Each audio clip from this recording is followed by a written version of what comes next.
ang mga kwento ng pag-ibig, kwento ng buhay at kwento ng pag-asa dito sa Barangay Love Stories. Love Stories.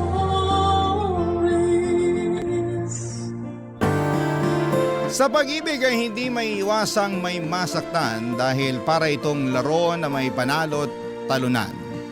Subalit ang tunay na pag-ibig ay hindi kailangang makipag-agawan dahil para itong biyaya na dumarating ng hindi inaasahan. Ikaw, kabarangay, nasubukan mo na bang makipag-agawan sa ngalan ng pag-ibig?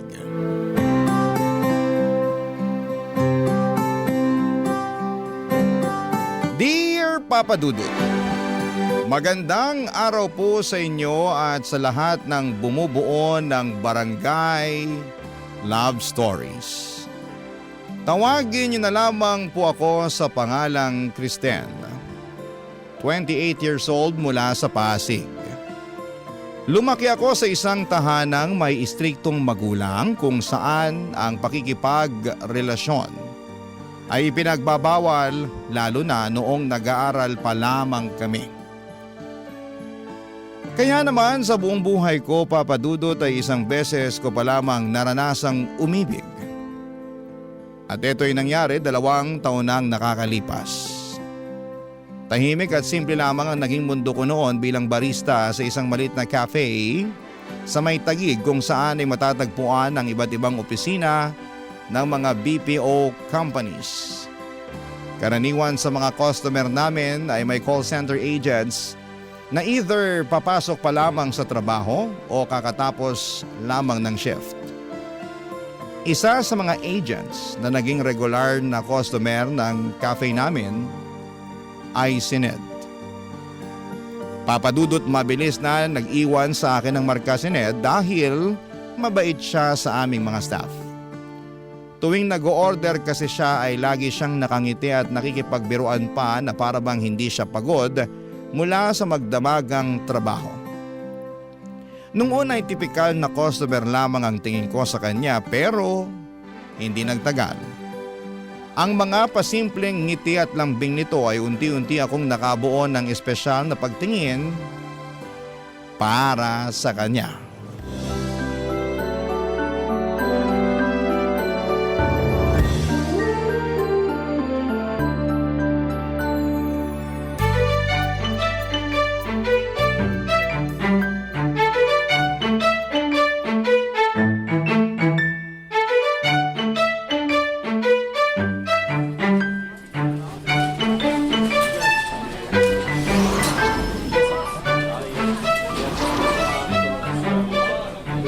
Good morning, Sir Ned! Good morning din. Mukhang ako na naman yata ng customer nyo ha. As usual, sir, kayo ulit. Ano bang dapat tawag sa inyo niyan? Early bird o night owl? Early night owl? Nawala pang tulog hanggat hindi pa nakakapagkape. Ibang klase din kayo, sir. Kape ang pampatulog nyo. Nasanay na kasi yung sistema ko eh. Kapag di ako nakakainom ng kape, nagtatantrum yung katawan ko. Ay, paano nga yung tantrum? Patingin? Hindi na, wag na. Grabe, ganadong-ganado pa rin kayo kahit na magdamag kayo nagtatrabaho. Siyempre, nakita na kita eh. Hello, si sir! Ay, ano po palang order nyo? The usual? Alam mo na yan. Isang large brewed coffee, no sugar, para diretso tulog pag uwi. 1 large brewed coffee for Sir Ned, no sugar. Anything else, sir? Wala na, yun lang. That would be 150 pesos po. Ito. I received 200 pesos. Ito po yung sukle. Salamat. Mukhang sanay ka na dyan sa ginagawa mo ha. Madali lang naman po to eh. Mukha lang mahirap kapag pinapanood. Pero kapag nasanay na yung katawan mo, kahit nakapikit pa ako, kayang-kaya ko na to. Mukhang biyasa ka na sa ginagawa mo eh. Ilang taon ka na nga bang barista rito? Bago lang. Kakapasok ko lang after ng pandemic. Pero dati na talaga akong barista kaya di na bago sa akin tong trabahong to. I see. Kayo po, gaano na kayo katagal sa call center? Around 3 years na rin. Palipat-lipat nga lang ng company. Ay, bakit naman? Iba-iba yung rason eh. Iniwan ko yung first company ko dahil nagiging toxic na yung work environment. Yung pangalawa naman, overwork, tapos delayed pa yung sahod. Kamusta naman itong company nyo ngayon? So far, okay naman sila. Medyo questionable yung ugali ng TL namin pero wala, tolerable naman. Gusto ko nga rin sanang mag-call center kasi sabi nila malaking kinikita dyan. Kaso di ko na tinuloy. Bakit naman? Try mo, pwede kitang i-refer kung gusto mo. Hindi na. Baka mamaya magpanik lang ako kapag may kausap na ako. Hindi pa naman ako magaling mag-English. May mga non-voice agents naman Karaniwan sa chat lang sila, email, social media, mga ganun. Pero sa bagay, kung ako tatanungin mo, mas maganda na tong trabaho mo. Bakit nyo naman po nasabi yan? Kasi ang ganda mo, bagay iharap sa mga tao Hindi pwedeng nakatago lang yan sa likod ng keyboard. Uy, grabe naman po kayo mambola, sir. Mamaya paniniwalaan ko yan. No joke. Ibang klase yung ganda mo. Very, very classic. Para kang si Gloria Romero nung kabataan niya. Ay sus, kailangan nyo na talaga magkape kasi masyado nang matamis yung mga lumalabas dyan sa bibig nyo. Eto na po, large brewed coffee to go. Alright, salamat. See you again tomorrow? Yes po, bukas ulit.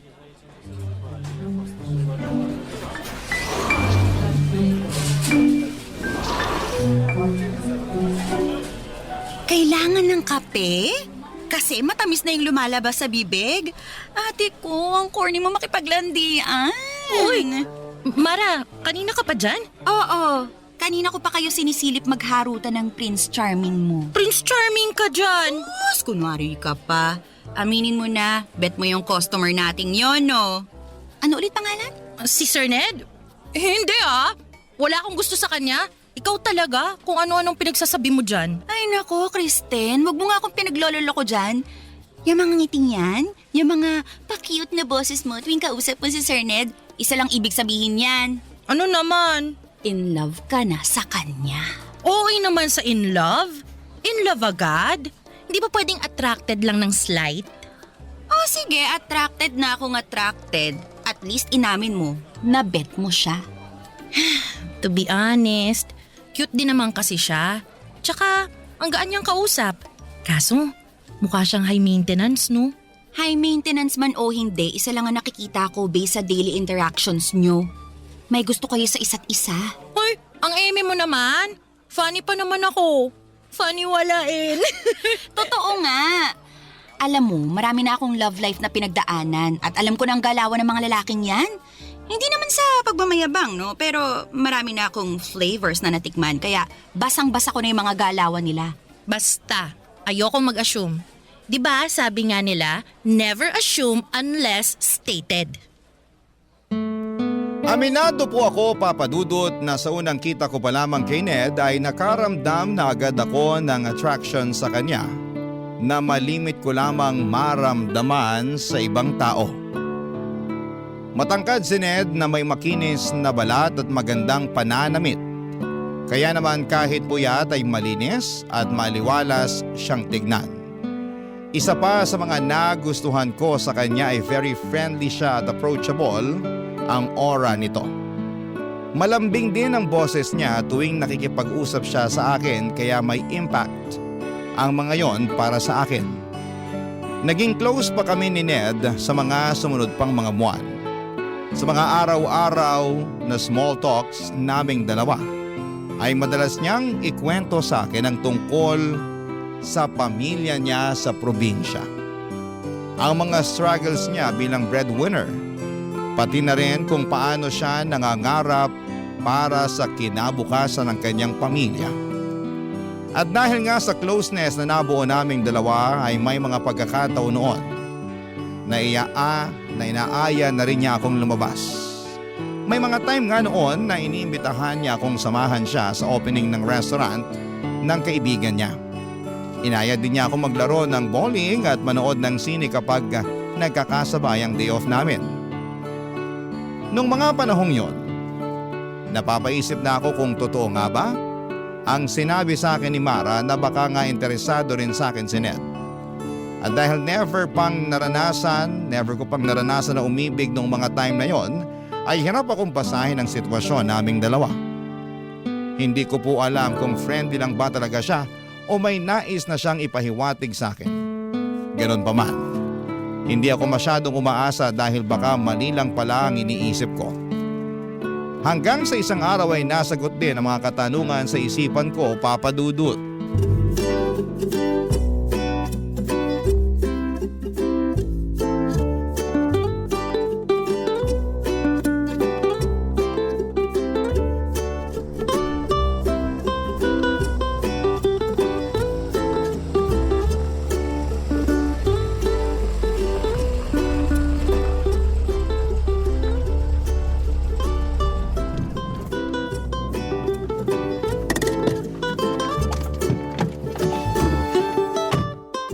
Nandito na tayo. Salamat sa paghatid Wala yun. Ako nga dapat yung magpasalamat sa'yo kasi sinamahan mo ako ngayong araw. Kahit na dapat nagpapahinga ka kasi day off mo ngayon. Okay lang naman yun. Actually, nag-enjoy nga ako ngayong araw Worth it namang isacrifice yung day off ko kung ganito lang din klaseng bonding yung kapalit. Sana araw-araw na lang day off mo, no? Para mas madalas tayong magkasama. Ay, kung mayaman lang sana ako, di aaraw-arawin kong day off ko. Kaso, kailangan natin kumita ng pera para may panggala tayo. Basta ako, masaya na ako na nakikita kita araw-araw. Bonus na lang yung paglabas-labas natin. Sweet mo naman. Ikaw sinasanay mo ako sa mga ganyang banat mo. Mamaya, hahanap-hanapin ko na yan. Totoo naman kasi, di ka pa nga umaalis, namimiss na kaagad kita Grabe! Ako lang to! Totoo nga. Tuwing kasama kita, parang nagliliwanag yung mundo ko Hala si OA. Kung makapagsalita, akala mo naman. Ay nako, mas mabuti pang pumasok na ako sa loob at baka kung saan pa mapunta tong usapan natin. Sandali lang. Pwede bang makahingi ng goodnight kiss man lang? Sa susunod na lang. Sige na, please. O sige na nga. Kahit anong klaseng kiss pa yan, para naman masaya ako pag uwi ko. Sige, halika rito. Isa pa. Okay na yun. Sana lang, sige na, bitin Tagalan natin kahit 3 seconds lang. Oo, sige. Last na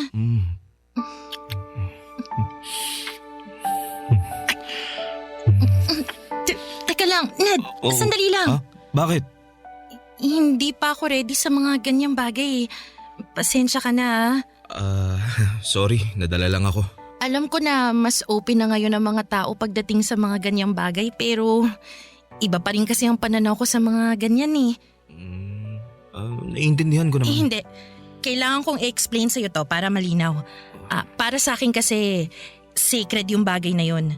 Ibibigay ko lang yung sarili ko para sa lalaking mapapangasawa ko at hindi sa kung kanino lang. So, kailangang kasal muna bago... Ganun na nga. Gusto ko kasi na kapag nangyari yun, hindi na lang siya basta pisikal lang. Yung magiging special na siya kasi may basbas na yun ng Diyos.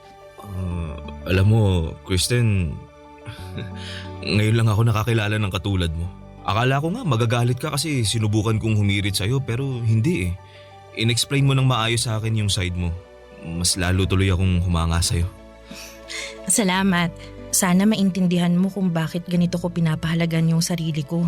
Ganito ako pinalaki ng mga magulang ko May prinsipyo.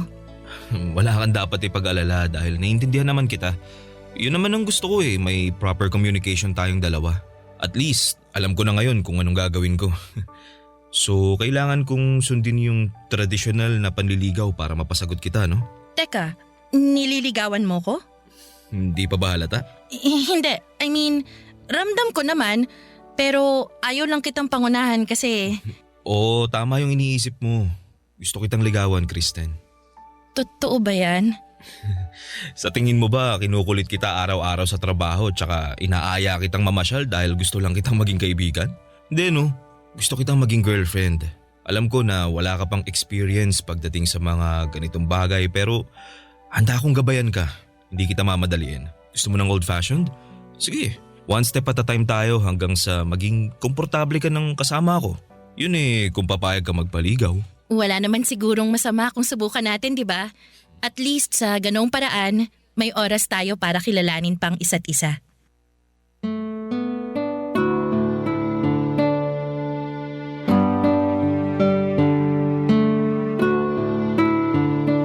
Papadudot, hindi na naulit pa ang pagtatangka sa akin ni Ned. Sa halip na mainis o mawala ng gana ay mas pinili niyang ipakita sa akin na kaya niyang maghintay. Doon ko napatunayan na hindi siya tulad ng ibang lalaki na basta-basta na lamang sumusuko o nagmamadali para makuha ang gusto nila. Sa mga sumunod na buwan ay nagpatuloy ang panliligaw sa akin ni Ned. Hindi para puwersahin na magkaroon kami ng relasyon kundi para lamang makita ko kung komportable ba kami para sa isa't isa. Never ako nakaramdam ng pressure mula sa kanya. Sa halip ay ipinaramdam niya sa akin kung gaano kasaya ang pag-ibig. Kahit na noong mga panahong yon ay hindi ko pa rin naibibigay sa kanya ang inaasahan niyang relasyon. Ginawa niyang lahat para maging komportable ako sa piling niya. Binigyan niya ako ng maraming rason para pagkatiwalaan ko siya. Kilig nga ang mga kaibigan at katrabaho ko noon, Papadudot, dahil first time lang nila akong nakita na binuksan ko ang puso ko para sa ibang tao. Matagal ko rin kasing iningatan ang puso kong ito dahil natatakot akong baka paglaruan lamang ito ng maling tao. Pero sa mga sandaling yon, pakiramdam ko ay safe na ako kay Ned, Papadudot. Iniisip ko nga noon na baka siya na talaga ang tamang tao na matagal ko nang pinapangarap at matagal ko nang hinihintay, Papadudot. Barangay Love Stories. Barangay Love Stories. Sa unang buwan ng pagdadate namin ni Ned ay masasabi kong naging smooth sailing ang lahat. Wala akong ibang naramdaman kundi puro tuwa at kilig lamang tuwing kasama ko siya. Pagkatapos ng trabaho ko at bago magsimula ang shift niya ay sabay kaming nagdi-dinner sa labas. Hindi lamang yon dahil halos oras-oras ay nag-a-update din kami sa isa't isa, Papadudot.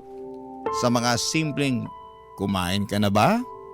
O ingat ka sa biyahe na message niya sa akin ay sapat na para makumpleto ang buong araw ko. Sa pamamagitan kasi ng mga bagay na yon ay ramdam ko ang efforts niya. Para sa isang tulad ko na no boyfriend since birth, bago lang para sa akin ang mga karanasang yon.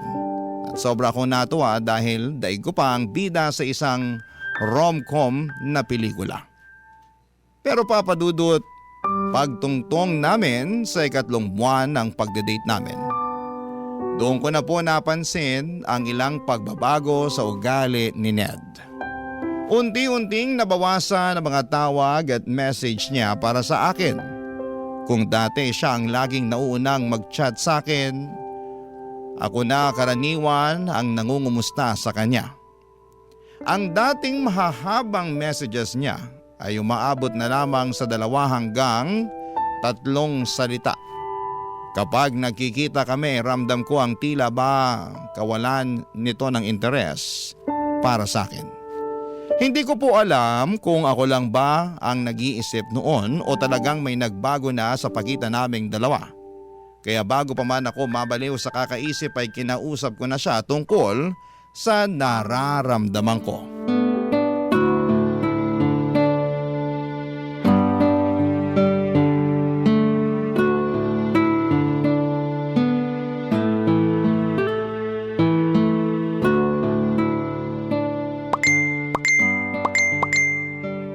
Daming ka-chat ah. Ang sabi ko, ang dami mo namang kausap sa chat. Yung mga kaibigan ko to. Ang kukulit daming tinatanong. Ay naku, O bakit? wala. Ngayon na nga lang tayo magkasama tapos busy ka pa dyan sa cellphone mo. Hindi naman ako laging nagsiselfone na. Tsaka saglit lang naman yung pagre-reply na ginagawa ko. O ito na, bibitawan ko na tong cellphone ko. Ano bang gusto mong gawin? Di ko alam. Ano ba kasing pinunta mo rito sa bahay? Para makasama ka, ano pa ba? Tatambay lang, ganun. Siyempre, para makapag-banding tayo. Asa na yung banding? Sorry na. Na-excite lang ako kasi ngayon lang ulit nabuhay yung GC namin eh. O sige, bumalik ka na sa GC nyo. Baka marami ka nang namimiss dyan sa usapan nyo eh. Hindi, mamaya na to. Mas importante ka kaysa sa mga kaibigan ko. Sinasabi mo lang yan para hindi ako magalit eh. Baka mamaya iniisip mo na dyan, di pa nga tayo magjowa pero pinagpapawalan na kita. Di naman yun yung iniisip ko eh. Gets ko naman yung point mo at tama ka naman. Sa'yo dapat ako nakafocus imbis na sa mga kachat ko. Pasensya na kung nasira ko yung mood mo. Huwag mo nang isipin yun. Ang mahalaga, nasasabi mo yung saloobin mo. Di ba nga ang usapan natin, i-communicate natin yung mga nararamdaman natin. Mabuti yan na nasasabi mo sa akin yung mga ginagawa ko na hindi mo gusto. At least, naaayos agad natin. Pero since nandito na tayo sa topic na to, may gusto lang din akong sabihin sa'yo. Ano yun?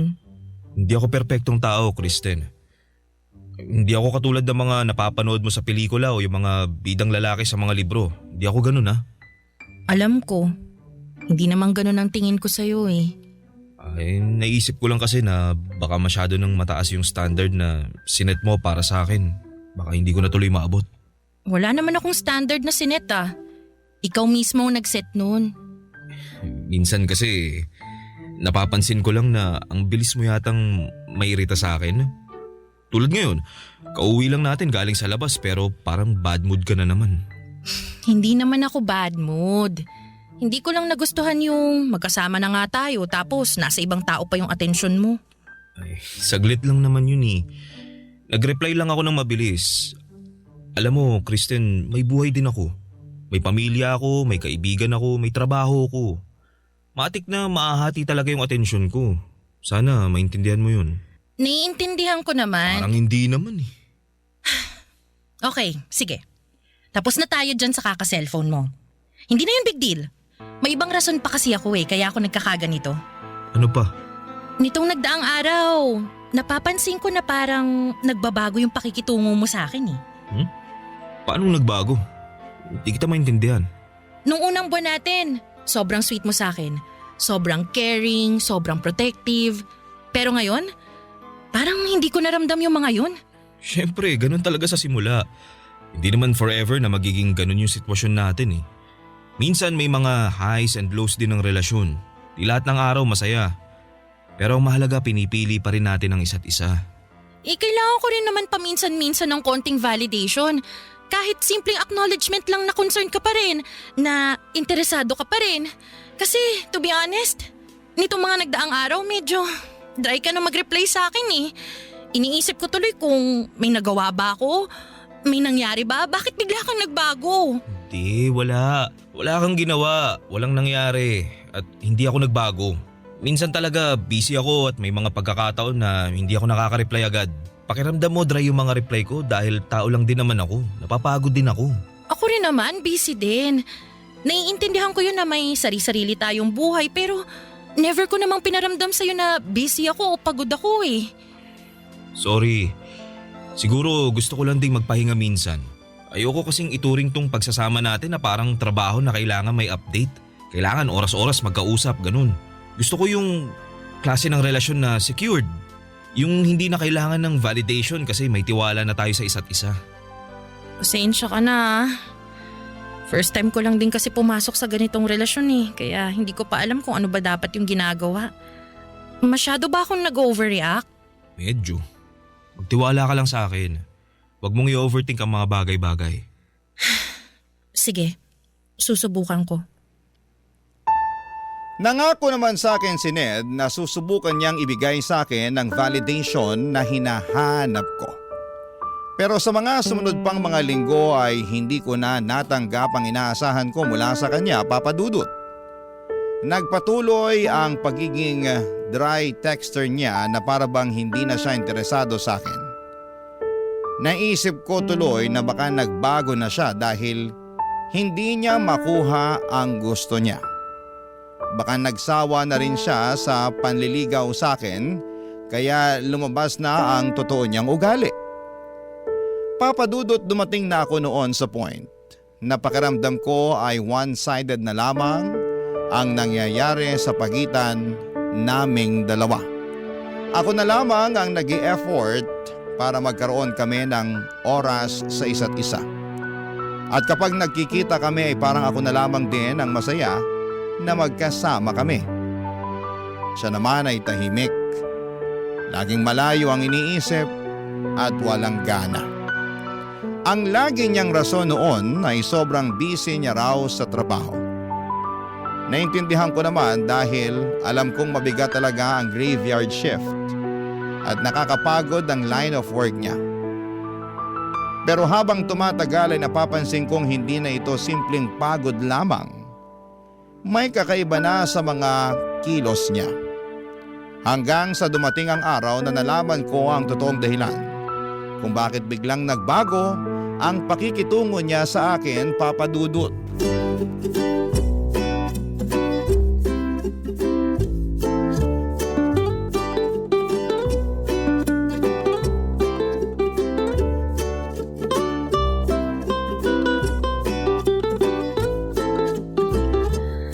Ay, sa wakas, makakapag-break na din.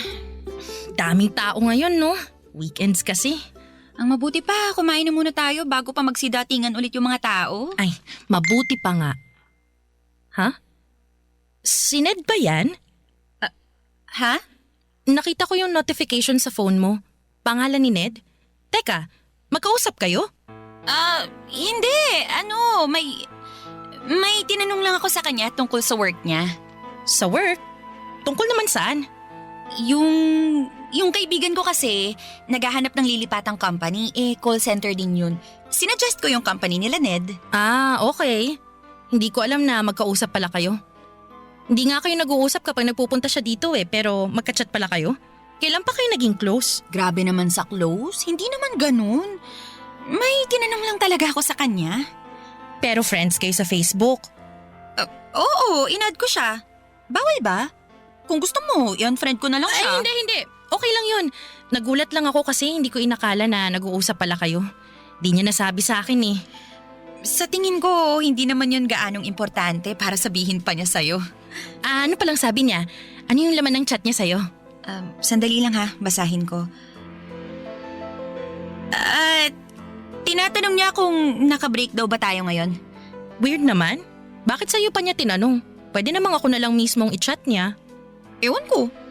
Uy, baka mamaya iba nang iniisip mo dyan Uy, hindi. Ang weird lang. Huwag mo nang isipin yun. Kumain na nga lang tayo.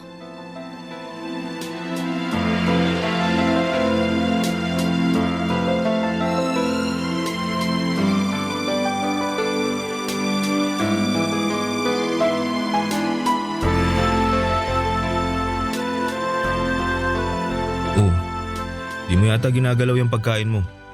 Wala kang gana? Di ko alam.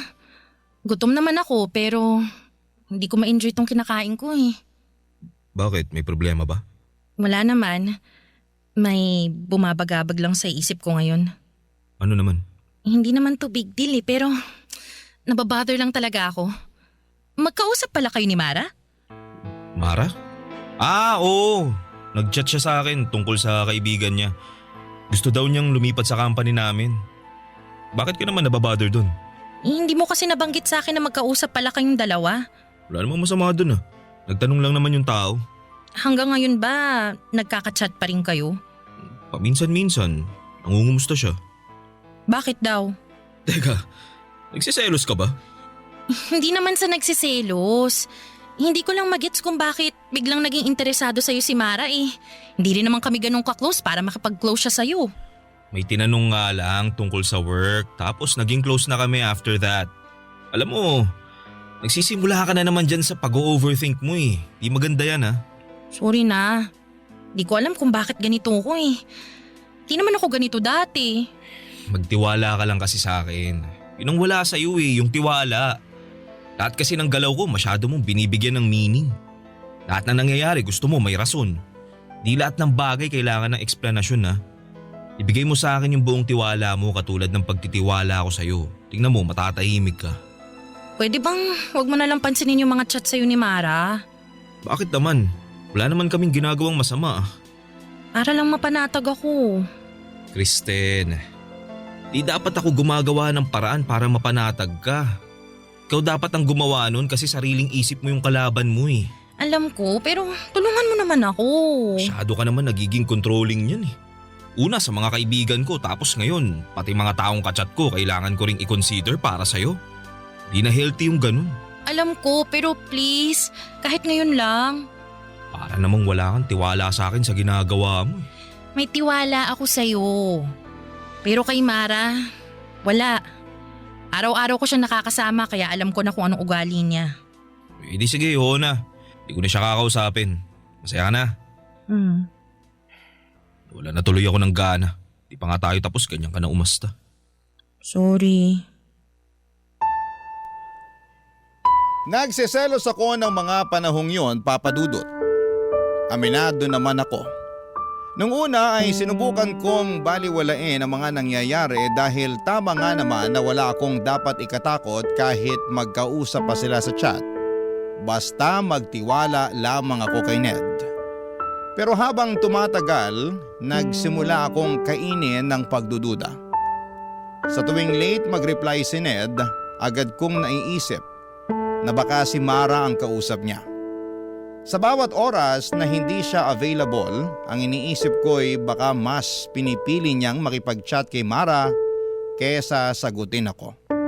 At kapag nakikita kong nakangiting mag-isa si Mara habang hawak ang kanyang cellphone ay kusang pumapasok sa isipan ko na baka si Ned ang dahilan ng mga ngiting yon.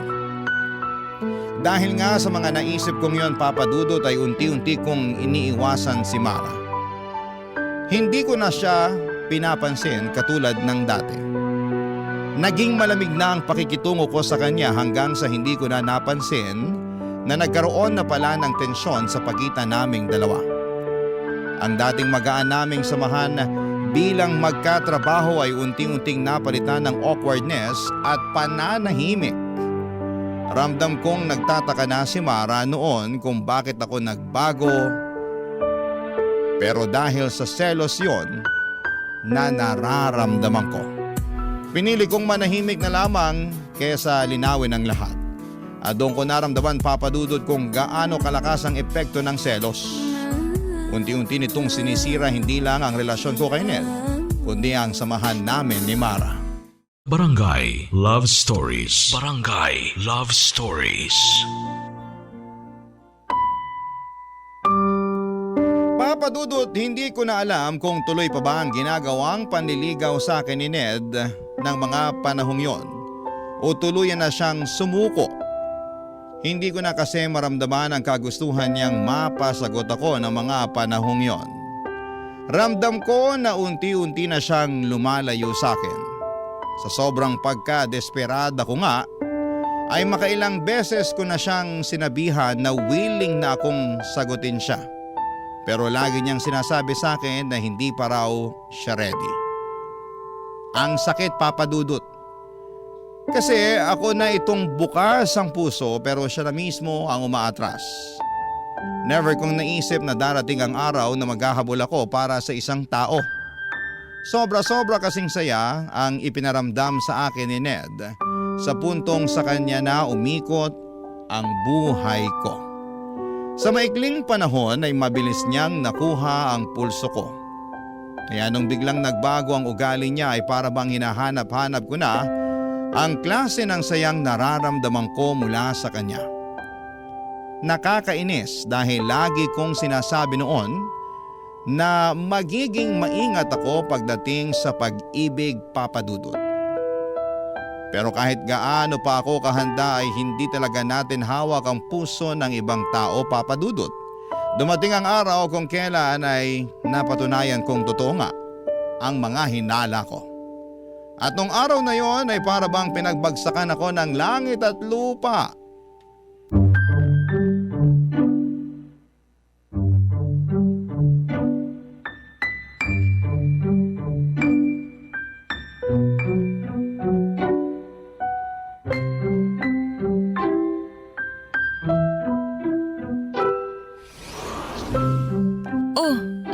Kristen, anong ginagawa mo rito? Closed ang cafe ngayon ah. Closed? Bakit daw?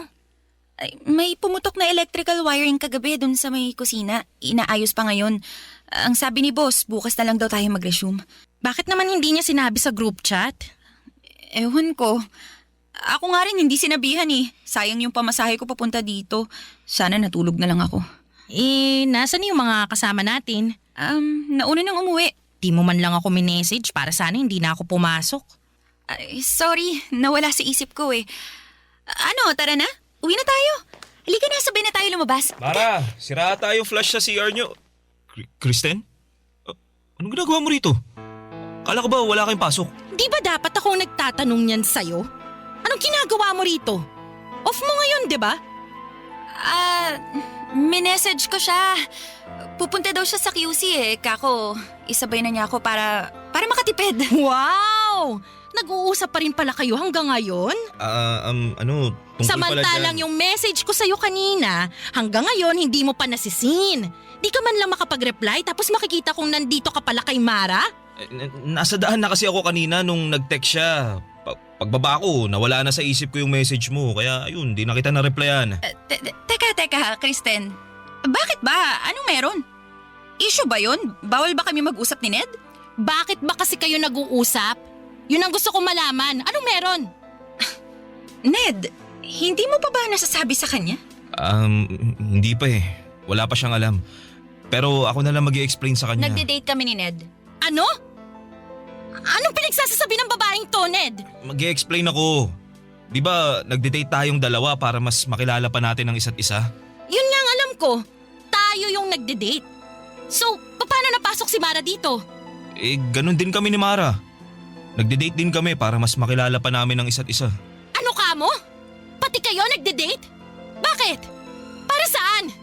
Anong kalakuhan to? Para makita niya kung sino sa atin yung mas bagay sa kanya. Hindi mo ba alam yun? Ganun ang tinatawag na dating, Kristen. Wow! Ano to, hanapan ng jowa? Dalawa kaming sabay for more chances of winning? Akala ko ba kaya mo ako dinedate kasi gusto mo ako maging girlfriend? Oo, pero hindi pa naman ako sure eh. Ay wow! Kaya nag-entertain ka ng ibang tao. Para ano? Para may option ka? Wala naman sigurong masama doon, di ba? Di pa naman tayo eh. O sige, hindi pa nga tayo. Pero papunta na nga doon, di ba? At ikaw naman, Mara, alam mo dinedate ko si Ned tapos papatol ka? Hindi mo magawang maghanap ng iba kay Ned talaga? Anong gagawin ko kung ako'y nilapitan niya? Eh di lumayo ka! Kunting delikadesa naman. Magkatrabaho tayo tapos ganyan gagawin mo sa akin? Kung makapag-react ka naman, akala mo inagawan ka? Bakit kayo na ba? Hindi pa naman, di ba? Technically, single pa rin si Ned ngayon kaya pwede siyang lumandi ng ibang tao maliban sa'yo. Palibhasa wala ka pang experience sa mga ganitong bagay kaya para kang bulag na nangangapa eh. Ned, wala ka bang sasabihin? Katulad nga ng sinabi ko, wala naman sigurong masama kung timbangin ko kung sino yung mas nababagay sa akin, di ba? Grabe! Nakakahiya naman sa'yo. Kailangan mo pa talaga ng choices? Pwes, wala ka nang titimbangin dahil ako na mismo ang magdedesisyon para sa'yo. Sa'yo na si Mara, siya na ang gawin mong jowa. Total mukhang di naman ako sapat para sa'yo. Alam mo, ang tahimik na ng buhay ko eh, tapos guguluhin mo lang ng ganito? Bakit mo ba kasi pinapakialaman kung anong gusto Tumigil niya? ka! Hindi ikaw ang kinakausap ko! Hoy, wag mo ko pinagtataasan ng boses ha! Huwag na kayong mag-away. Pinagsabay mo kami tapos umaasa kang walang mag-aaway? Ang kapal mo ah! Kala mo kung sino kang gwapo? Kung ganito lang din naman palang gagawin mo sa akin, di sana hinamon mo na lang ako sa suntukan para kahit papano makakapalag ako sa'yo. Daming pinagsasasabi. Umalis ka na nga lang kung ayaw mo sa ganitong sitwasyon. Dali-dali ng solusyon. Ay, aalis talaga ako! Sana maging masaya kayong dalawa sa pinaggagawa nyo. Ang papangit nyo!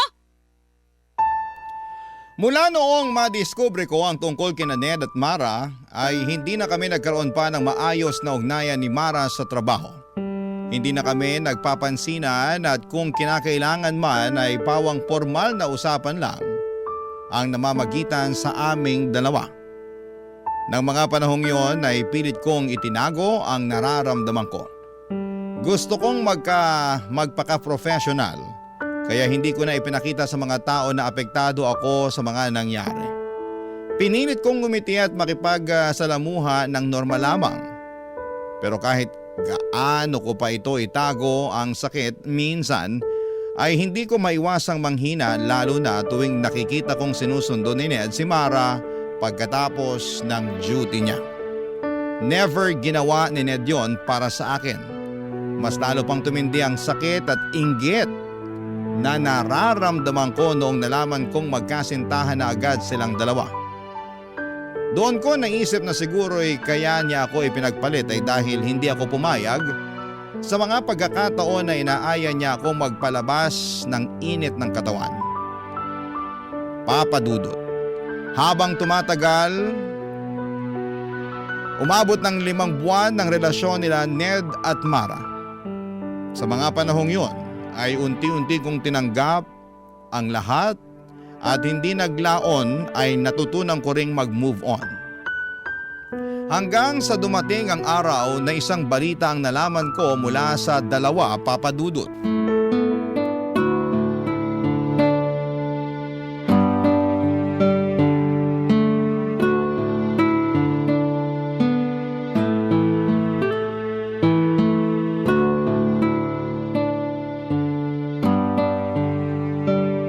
Ba naman tong counter? Dumi-dumi. Di marunong maglinis. Grabe naman makapagdabog. Ano ba problema mo? Wala akong problema. Kayo ang may problema sa akin. Ha? Anong pinagsasasabi mo? Akala nyo ba? Hindi ko naririnig yung mga sinasabi nyo sa likuran ko, ha? Alam ko nang pinagchichismisan nyo ko. Una sa lahat, hindi ako kasama sa mga nangchichismis sa'yo, no? Pangalawa, wala na akong paki sa nangyayari sa buhay mo. Kaya hindi kita kailangan pagchismisan. Nagmamaang-maangan ka pa. Alam mo na nga yung nangyari. Aminin ko, may nasagap akong balita. Hiwalay na raw kayo ni Ned? Oo, wala na kami. I'm sure masaya ka na dyan. Hindi ako ganung tao. Sus, kunwari ka pa. Alam mo, Mara, hindi naman ako masamang tao katulad ng iniisip mo eh. Oo, nasaktan ako nung naging kayo ni Ned. Pero matagal na yun. Naka-move on na ako. Actually, wala na nga akong galit na nararamdaman sa'yo eh. So, kung iniisip mo na sobrang saya ko ngayon dahil hiwalay na kayo ni Ned, pues hindi. Ano naman ang mapapala ko sa hiwalayan nyo? Wala naman eh. Karma ko na siguro to. Eh ano ba kasing nangyari? Promise, yung tungkol sa hiwalayan nyo lang talaga yung nabalitaan ko. Gusto mo lang ding chumismis eh. Kung ayaw mong i-share, okay lang. Pero mas maganda yung mailabas mo yung sama ng loob mo kaysa nagdadabog ka dyan. Nalaman ko, pamilyadong tao na pala siya. Si Ned? May pamilya? Oo. Nasa probinsya nila. Kaya pala weekly siyang umuuwi doon, hindi dahil para sa nanay niya, kundi dahil may asawa at 2 anak na siya. Oh my gosh, hindi nga. Bakit hindi man lang natin naamoy na may asawa na pala siya? Eh magaling magtago yung loko eh. May 2 Facebook siyang gamit, isang personal account para sa pamilya at mga kaibigan niya sa probinsya, isa naman para sa trabaho at sa mga kakilala niya dito sa Maynila. Grabe, ang sakit naman nun. Paano mo nalaman na may 2 siyang Facebook? Inopen ko yung cellphone niya habang nasa CR siya. Ibang Facebook yung nakalogin. Anong ginawa mo? Kung ikaw tahimik na umalis, ako? Hindi ako pumayag na hindi ako makabawi sa kanya. Alam mo ba kung anong ginawa ko, ha? Liga, dun tayo sa break room, ikukwento ko sa'yo.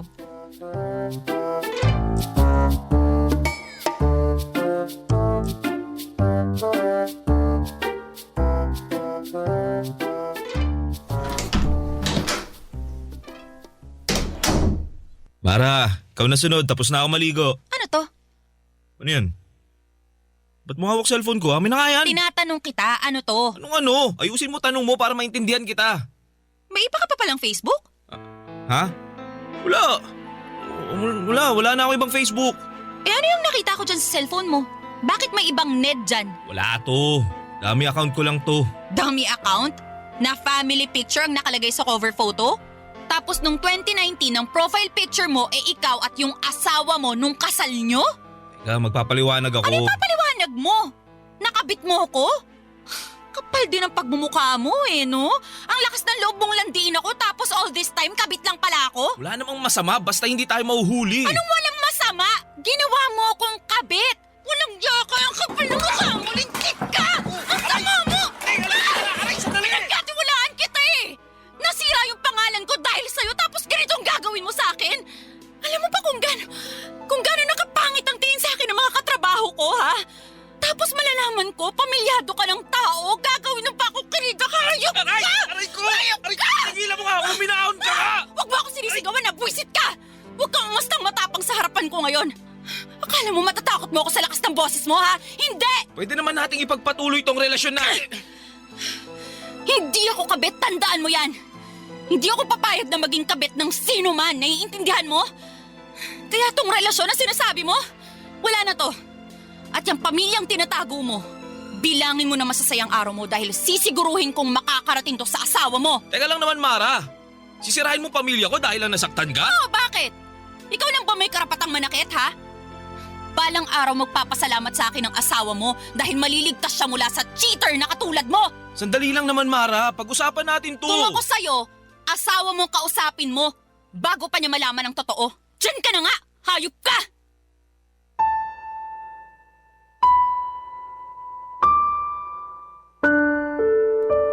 Sa huli, Papa Dudut, ay napagtanto ko na blessing in disguise pala ang mga nangyari sa akin. Papa Dudut, oo, maaga akong nasaktan pero mas mabuti na rin po yun kesa mas lumalim pa ang sugat sa puso ko. Kung sa akin kasi nangyari ang sinapit ni Mara ay tiyak na hindi ko kakayanin yon. Minsan talaga may paborito ang tadhana. Kinakampihan nito ang mga taong marunong magmahal ng totoo at pinaparusahan ang mga taong mapang-abuso at manluloko. Hindi ko naman ikinatuwa ang nangyari kay Mara pero umasa ako na sana'y nagsilbi na yon bilang aral sa kanya na huwag mang-agaw ng taong hindi naman para sa kanya. Dahil ang karma, mabilis kumilos at palaging nakakahanap ng tamang oras para ito ay gumanti. Sa ngayon, Papa Dudut, ay maayos na ang buhay ko at mas pinili kong mag-focus na lamang muna sa sarili ko, sa pamilya ko at sa mga pangarap ko. Nagsimula rin akong sumubok ng mga bagong bagay, mga bagay na noon ay hindi ko nagagawang gawin dahil sobrang nakasentro ang atensyon ko para kay Ned. Natutunan ko ring mas pahalagahan ang sarili ko bago ang iba at natutunan kong hindi ko kailangang madaliin ang pag-ibig. Alam ko, Papa Dudut, na darating po ang tamang tao para sa akin. Isang taong handang maghintay at mamahalin ako ng buong buo. Sa ngayon naman po ay kontento na ako sa pagiging masayang mag-isa. Dito na po nagtatapos ang kwento ko at maraming salamat po, Papa Dudut. Ang inyong forever, kapuso at kabarangay, Kristen. Ano ang masasabi mo sa ating Barangay Love Stories today?